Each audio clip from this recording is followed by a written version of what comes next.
ईमान में मौत नसीब अता फरमाए। इससे बढ़कर कोई दौलत नहीं है। ये सब दौलत, सब बंगला, सब कुछ रह जाएगा मेरे कौम के नौजवानों बुजुर्गों, नमाज की पाबंदी करें। मैं आपको मुख्तसर तौर पर बताऊं, हजरात गिरामी, उस दिन एक वकील के पास जाने का ये कुछ काम से गया था, प्रोग्राम था। एक वकील ने मेरी आंखें खोल दी है कि मौलाना साहब क्या बताऊं आप लोगों को, आप जबकि जानकर होने के बावजूद, कुरान हदीस का इल्म होने के बावजूद हमारी कौम को पैगाम क्यों नहीं देते हैं? जबकि हमारी कौम नमाज भी पढ़ते, सब कुछ भी पढ़ती। हमारी मस्जिद को कौन आबाद करते? हमारी कौम ही तो आबाद करते ना। उस वकील का कहना है कि मौलाना साहेब वो इंसान क्यों नहीं फंसेगा जो सही तरीके से वकील ना हो, और कोई शख्स उसके पास केस लेकर जाए तो वो कामयाबी उसको मिलेगी?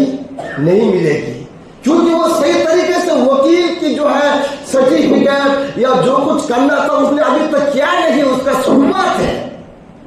इसी तरीके से उन्होंने मुझे एक जुमला ये भी कहा था, उस बीमार को कैसे शिफा मिले जिस डॉक्टर के पास गया और जिस डॉक्टर के पास शक्ति ना हो। आप जानते हो कि जूनियर कैदी से लेकर कहां से कहां तक पढ़ने के बाद डॉक्टर की डिग्री हासिल करते हैं कि हॉस्पिटल में 3-4 साल रहना पड़ता है। कोई भी मामला पेश आता उनको खबर होती है। वकील का कहना है कि अगर एक बीमार इंसान ऐनो गैरो डॉक्टर के पास चले जाए तो उनको शिफा ना मिले, इसी तरह किसी का केस ऐनो गैरो वकील पर चले जाए तो वो केस उनको कामयाबी नहीं मिलेगी। यानी कि कामयाबी के लिए या शिफा के लिए अच्छे डॉक्टर के पास जाना पड़ेगा। इसी तरीके से उस वकील ने एक जुमला कहा था। आज हमारी कौम भी देखिए, जो जिनके कहने पर 20 दिन का चिल्ला लगाया, उनके कहने पर वो चला गया। देखो मैं 40 दिन में तो दिन जिंदगी मेरी बदल गई। कोई 6 महीने मदरसे में पढ़ के कुछ इमामत का कोर्स कर लिया, उनको इमामत संभालने दे दिया।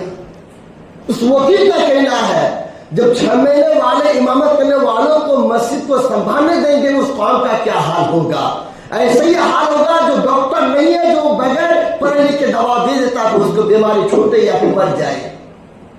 उस वकील का ये कहना है। मैं उस दिन कहा वाकई में वकील ने दर्द रखा है दीन का। हमें भी चाहिए मदरसा सोपे या मस्जिद को अगर हम कुछ को आबाद करने दे तो हम गौर फिक्र करें, सोचे। ये अपनी बात नहीं है, कुछ ऐसी मसाजिद है जो कौम हमारी मुंतशिर हो चुका है, यानी कि किसी के कहने पर भाग चुका है। इसलिए हमें जरूरत आप हमें दीन की खिदमत करने की और खुसूस तौर पर नमाज से पंजगाना पढ़ने की। नमाज की पाबंदी कीजिए और उलमा की खिदमत कीजिए और खुद भी अपने घर में नमाज की तरबियत दीजिए अपने औलादों को, अपने बच्चों को। ये सब के सब रह जाएगा मेरे कौम के नौजवानों बुजुर्गों। और हाँ, साथ ही साथ आप जो नमाज पढ़ रहे हैं ना, आपको जो भी सूरत याद है, खराब ना लगे तो आपके मस्जिद के इमाम साहब हैं, बोलिए इमाम साहब मेरे सूरह फातिहा तो सुन लीजिए।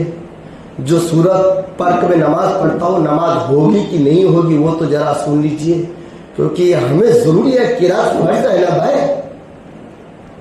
अगर हमारी नमाज में किरात सही ना तो हमारी नमाज कहाँ से होगी? बाद तो बोलते यार इसकी आवाज अच्छी है यानी इसकी किरात अच्छी होगी। भाई आवाज को ना देखे, किरात को देखे।